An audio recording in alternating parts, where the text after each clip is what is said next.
نحمده ونصلي على رسوله الكريم اما بعد فاعوذ بالله من الشيطان الرجيم بسم الله الرحمن الرحيم رب اشرح لي صدري ويسر لي امري واحلل عقدة من لساني يفقهوا قولي۔ اگر آپ تہجد کے وقت اٹھے ہیں تو سب سے پہلے آپ کیا پڑھیں گے؟ حضرت عائشہ رضی اللہ تعالی عنہا فرماتی ہیں کہ رسول اللہ صلی اللہ علیہ وسلم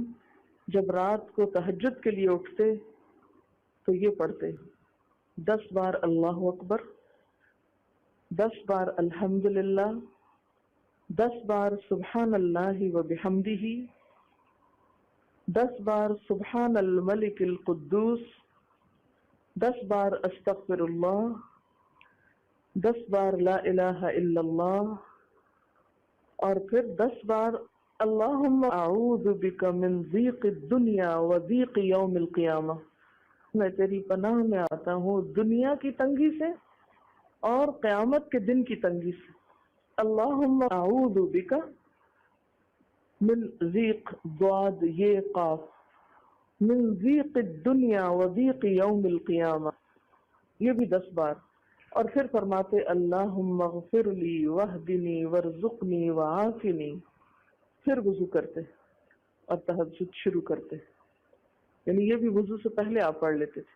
تو آپ کیا کر سکتے ہیں، جیسے آنکھ کھلی ہے بستر پر لیٹے ہیں تو بعض اوقات ایسا ہوتا ہے نا کہ انسان سوچتا ہے اچھا ایک سائڈ پہ سو کے اتنے تھکے ہوئے ہوتے ہیں کہ آپ ایک دم نہیں اٹھ پاتے، حالانکہ آپ صلی اللہ علیہ وسلم کے نیند سے بیدار ہونے کا طریقہ کیا تھا کہ جب آپ اٹھتے تھے تو یکدم اٹھتے تھے، سستی کے مارے نہیں، کبھی ایک طرف لیٹ گئے پھر دوسری طرف سو گئے، پھر دائیں طرف پھر بائیں طرف نہیں، جب جاگنے کا وقت ہوتا تھا تو آپ فوراً اٹھ جاتے تھے۔ لیکن بسا اوقات ایسا ہوتا ہے کہ انسان تھکا ہوا ہوتا ہے، سائڈ بدل کے دوسری طرف کو ذرا لیٹتا ہے، تو یہ لیٹے لیٹے بھی آپ اذکار پڑھ سکتے ہیں، ٹھیک ہے؟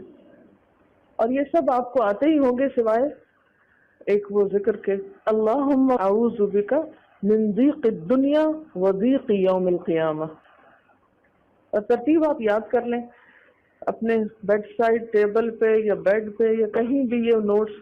کسی پین کے ساتھ لکھ کے لگا دیں، چپکا دیں، اور جب یاد ہو جائے تو پھر اتار دیں، جب عادت بن جائے تو ہٹا دیں وہاں سے، ٹھیک ہے نا؟ جتنے دن عادت نہیں بنتی اتنے دن اپنے یادداشت کے لیے رکھ لیں۔